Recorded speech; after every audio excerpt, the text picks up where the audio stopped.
আজকে খালামণির বাসার দাওয়াতে এত মজার মজার খাবার খেয়েছি যে কি বলবো। সো ফার্স্ট টু লাস্ট আপনারা অবশ্যই দেখতে থাকবেন। আসসালামু আলাইকুম সবাইকে, কেমন আছেন আপনারা সবাই? আশা করছি সবাই অনেক অনেক ভালো আছেন। আলহামদুলিল্লাহ আমি আপনাদের দোয়ায় অনেক ভালো আছি। সো আজকে আমার খালামণি অনেক মজার মজার রান্না করেছে। আজকে খালামণির বাসায় গিয়েছিলাম দাওয়াত খেতে।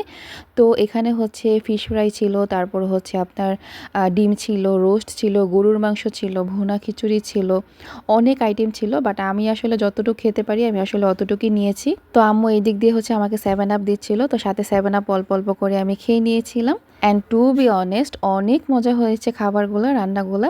আমি সবসময় আসলে যেটা করি ছোটোবেলা থেকে, আমি ডিমের কুসুমটাকে ভালো করে মাখিয়ে তারপর হচ্ছে খেয়ে থাকি। এটা হচ্ছে আমি বিয়ে বাড়িতে যাই বা কোথাও দাওয়াতে যাই, মানে যেখানেই যাই আমি সবসময় এভাবেই খেয়ে থাকি। আজকে আসলে অনেক টাইপের আইটেম ছিল, বাট আমি আসলে যতটুকু খেতে পারি আমি অতটুকুই নিয়েছি। আমি আসলে অত খাবার খেতে পারি না। অ্যান্ড গরুর মাংসটা অনেক মজা হয়েছে। আমার কাছে গরুর মাংস তো অনেক ভালো লাগে, আমার ছোটোবেলা থেকেই প্রিয় গরুর মাংস। তো আমি আসলে ওইভাবে খাইনি, আমি আসলে গরুর মাংসটা দিয়ে ভালো করে ঝোল দিয়ে মাখিয়ে তারপর হচ্ছে ডিমের কুসুম দিয়েও মাখিয়ে নিয়েছিলাম। এভাবে করে আমি খেয়ে নিয়েছিলাম। আসলে বিয়েবাড়িতে যেমন আইটেমগুলো করে আজকে আসলে খালামণি ওইভাবেই করেছিল। সবজি থেকে শুরু করে রোস্ট, ডিম, তারপর হচ্ছে গরুর মাংস। ধরতে গেলে একটা বিয়ে বাড়িতে মানে একটা বিয়ের আয়োজনই এরকম করে করেছে আমার খালামণি। অ্যান্ড সবজিটা অনেক মজা হয়েছে, একদম বাবুর্চিটা যেভাবে রান্না করে বিয়ে বাড়িতে ঠিক ওরকমই হয়েছিল, অনেক মজা। তো আমি খাচ্ছিলাম আর পাশ থেকে হচ্ছে আম্মু আমাকে দিচ্ছিল। অ্যান্ড আজকে আমি পোলাওটা আসলে একটু বেশিই খেয়ে ফেলেছি, বিকজ রান্নাটা অনেক মজা হয়েছে। অ্যান্ড আমার খালামণির হাতে রান্না সবসময়ই মজা, অনেক মজা হয়। যেটা ধরবে সেটাই হচ্ছে একদম জাদুকরি রান্না হয়ে যাবে।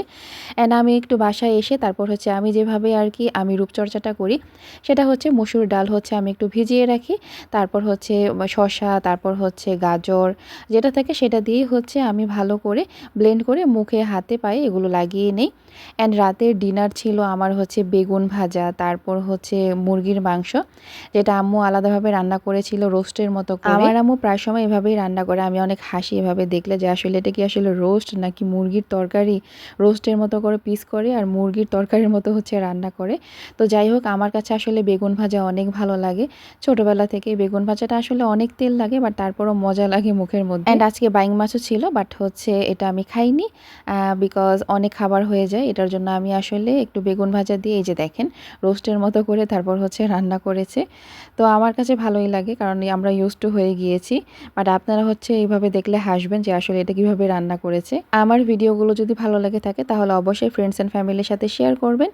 অ্যান্ড সবাই সুন্দর সুন্দর কমেন্ট করবেন। অ্যান্ড সামনে কী ধরনের ভিডিও চান সেটাও আমাকে কমেন্ট করে জানাবেন। আচ্ছা, আপনারা আজকে কী দিয়ে লাঞ্চ করেছেন বলেন তো? আলহামদুলিল্লাহ আমার রাতের ডিনারও শেষ হয়ে গিয়েছে।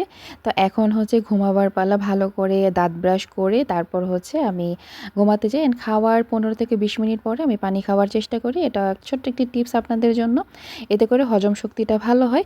সো সবাই ভালো থাকবেন অ্যান্ড আমাদের জন্য দোয়া করবেন। অ্যান্ড সবাই সুন্দর সুন্দর কমেন্ট করবেন। অ্যান্ড আমাদের ফ্যামিলির জন্য সবাই দোয়া করবেন। So tata.